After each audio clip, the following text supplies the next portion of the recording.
What's up everybody, Daniel here. In this video I want to talk a little bit about a question that comes my way very often, and it is, Daniel, how do I increase the prices that I charge for the private functions and private events that we do within our business? Often the hesitation that people face is they think that if they increase their prices, they're just not going to be able to sell as consistently as they would at the lower prices that they're currently selling. And I understand that fear because what happens if you increase your prices, nobody buys your stuff, all of a sudden you're left with no revenue, and it is a not good scenario to be in. I want to go over 5 frameworks that you can start to look at the pricing of your business through, which will make it less scary, but also much more logical to consistently increase the prices you charge.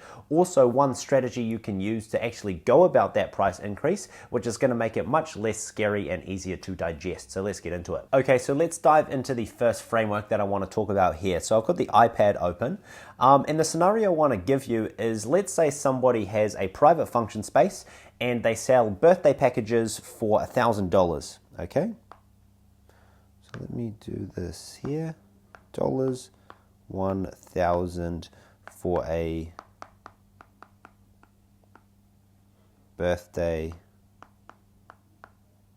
package. Okay, so the birthday package is $1,000 and the profit margin is going to be 10%. Okay, that equals $100 profit for the $1,000 birthday package that the business sells. This could be the same for baby showers, corporate events. The price point could be $10,000. The profit margin could be 10%. But let's just say, for argument's sake, let's say they're a bar and they have a 30th birthday party for 20 people. They say, cool, it's going to be $1,000.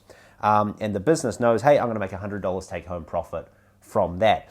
But what you need to keep in mind is, if you were to increase your prices by $100, so instead of the birthday package being $1,000, it's actually now going to be $1,100. Where does that $100 actually go? The $100 actually goes directly to your bottom line. So you now have $200 profit from a $100 price increase. So you have increased your profit by 100% by increasing the prices you charge by $100. Because once all your costs are covered, price increases is just going to be pure margin that you can take home. So a very small increase in price is going to have a monstrous increase in the profitability that you generate as a business from the private function that you do. Let's say you increase the price from $1,000 to, let's scroll down. Let's say in this scenario, you're charging for the same event $1,500. So you increase the price by 50%.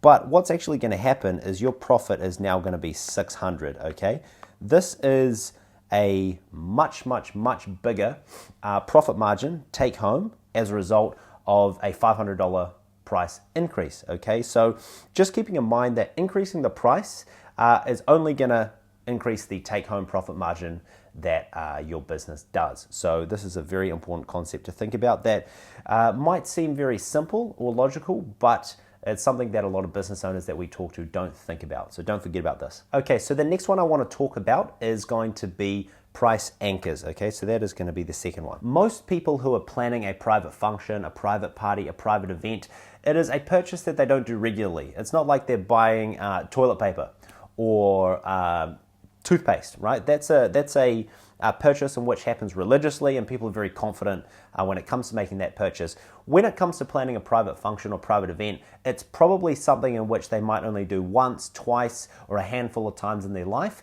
So there is no price anchor. You know, they're not thinking, hey, the price of toilet paper is $10, but this person's trying to charge me $40. That's a ripoff. But in the private function or private event scenario, there is no actual price anchor because it's not a purchase that people are very familiar with. So you might be thinking, oh, if I increase my prices, I compare it to Bob down the road or Jane around the corner and their venues. Most likely the person you're talking to has no idea what the prices those people are charging are. So don't get too psychologically caught up in that idea, because price anchors are not really relevant in these sales scenarios. Okay, so the third framework that I want to talk about here is most people who are planning private functions are not buying based off price. They are planning their private event or private function based on the outcome that they want. It's much more of an emotional decision rather than a price-based pricing decision. So don't get too caught up on the idea that the prices you charge are going to scare people off. More be concerned that the delivery and what you're actually selling is aligned with what the prospect is looking for.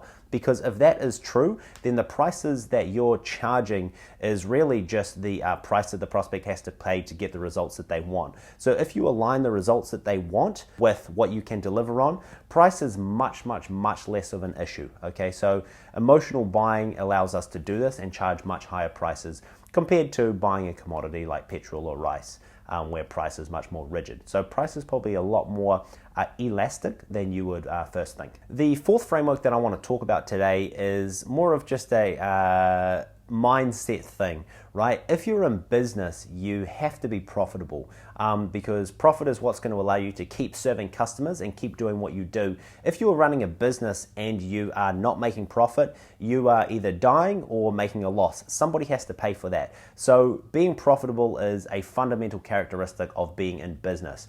And if you are not profitable because the prices you're charging are not high enough, then what you have to do in order to continue serving customers and survive is charge higher prices. So that might be scary, it might not be something that you're comfortable with, but you are in business and you have to be profitable if you're going to be in business. So to be profitable, we have to increase prices. If you think about it like this, when I would say, hey, would you rather not be in business or charge higher prices? Most people would say, I'd rather charge higher prices. That is a factor. We fell into this a lot where we were not charging high enough prices for the products and services that we were selling in the past. Now we realize to be in business, you have to be profitable. Increasing prices is really just a characteristic of what it takes, okay? So the last point I want to talk about, point number 5, is the value that you're providing compared to the prices that you're charging.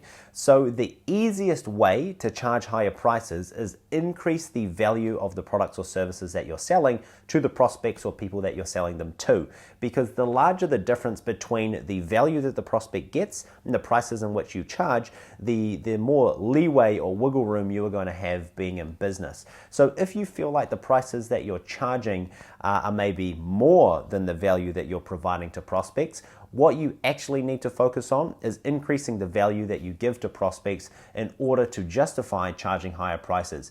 If you can get to the point where you increase the value of what you are selling, so much so to the point that an increase in price of double or triple is so minuscule compared to the value that you're providing to prospects, you will have no emotional qualms with increasing the price because there is such a discrepancy there. So if you want to increase price, make sure you increase value that you give to prospects, okay? Because the difference between the prices in which you charge and the value that you give is going to be wiggle room.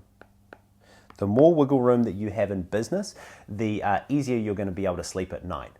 So just think about that when it comes to pricing. Okay, and lastly, let's talk about tactics, okay?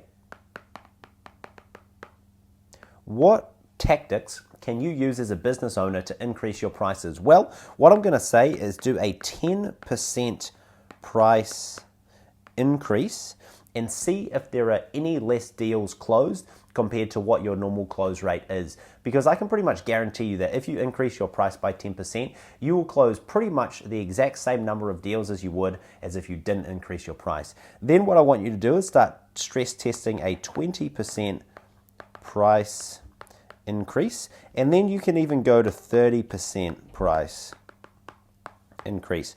Once you've done a 10%, move to 20, then from 20, move to 30. What you are probably most likely going to discover is that the prices you charge are much more elastic than you initially thought, and you've probably just been undercharging the whole time. So start with the 10%, move to a 20%, and then try a 30% as well, because I think it's probably going to be surprising for you. So implement this tactic of small incremental price increases until you think you're at a point where it's not viable to continue increasing them, and that can be the new price point in which you sit at until you increase the value that you provide, create more wiggle room, and then you can systematically increase your prices going forward.